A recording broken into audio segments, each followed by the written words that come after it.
ಇದೀಗ ಗಿಲ್ಲಿ ನಟಗೆ ಅವಕಾಶವನ್ನ ಕೊಟ್ಟಿದ್ದಾರೆ PRK ಸಂಸ್ಥೆ. ಹೌದು, ಒಂದು ಅದ್ಭುತವಾದಂತ ಗುಡ್ ನ್ಯೂಸ್ ಅಲ್ವಾ. ಅಶ್ವಿನಿ ಮೇಡಮ್ ಅವರು ಈಗ ಸದ್ಯಕ್ಕೆ ಈ ಒಂದು ಸಂಸ್ಥೆಯನ್ನ ನಡೆಸ್ಕೊಂಡು ಹೋಗ್ತಾ ಇರುವಂತದ್ದು. ಅಪ್ಪು ಅವರು ಶುರು ಮಾಡಿದಂತ PRK ಸಂಸ್ಥೆ. ಅಪ್ಪು ಅವರು ಇಲ್ವಾದಂತ ಬಳಿಕ ಅಶ್ವಿನಿ ಮೇಡಮ್ ಎಲ್ಲಾ ಜವಾಬ್ದಾರಿಯನ್ನು ತೆಗೆದುಕೊಳ್ತಾರೆ, ಚೆನ್ನಾಗಿ ನಡ್ಸ್ಕೊಂಡು ಹೋಗ್ತಾರೆ. ಬಿಗ್ ಬಾಸ್ ಅವರು ಸಹ ಫಾಲೋ ಮಾಡ್ತಾ ಇದ್ರು. ಗಿಲ್ಲಿ ನಟ ಗೆದ್ದವ್ರಿಗೂ ಕೂಡ ಬಹಳಷ್ಟು ಖುಷಿ, ಅವರು ಕೂಡ ಬೆಸ್ಟ್ ವಿಷಯನ ಸಹ ಮಾಡಿದ್ದರು. ಬಹಳಷ್ಟು ಚೆನ್ನಾಗಿಯೂ ಕೂಡ ಸಾಗುತ್ತಿದೆ ಅಂತ ಹೇಳ್ಬೋದು. ಒಳ್ಳೊಳ್ಳೆ ಸಿನಿಮಾಗಳನ್ನ ನಿರ್ಮಾಣ ಮಾಡ್ತಾ ಇದ್ದಾರೆ.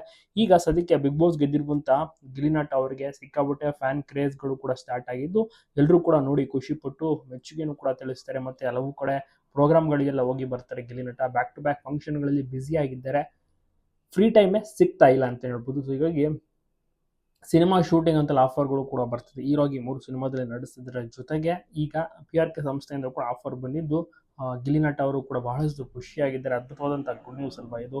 ಈ ಒಂದು ಸಂಸ್ಥೆಯಿಂದ ಆಫರ್ಗಾಗಿ ಎಷ್ಟೊಂದು ಜನ ವೆಯ್ಟ್ ಮಾಡ್ತಾ ಇರ್ತಾರೆ. ಅದರಲ್ಲಿ ಗಿಲ್ಲಿ ನಟಗೆ ಈ ಆಫರ್ ಸಿಕ್ಕಿದ್ದು ಬಹಳಷ್ಟು ಖುಷಿಯಾಗಿ ಇದನ್ನ ಒಪ್ಕೊಂಡಿದ್ದಾರೆ. ಸೊ ನೋಡೋಣ ಯಾವಾಗ ಸಿನಿಮಾ ಬರುತ್ತೆ, ಎಷ್ಟು ಸಿನಿಮಾಗಳಲ್ಲಿ ನಡೆಸ್ತಾರೆ, ಈ ವರ್ಷನೇ ರಿಲೀಸ್ ಆಗುತ್ತೆ ಅಥವಾ ಮುಂದಿನ ವರ್ಷ ಬರುತ್ತಾ ಕಾದು ನೋಡಬೇಕಿದೆ.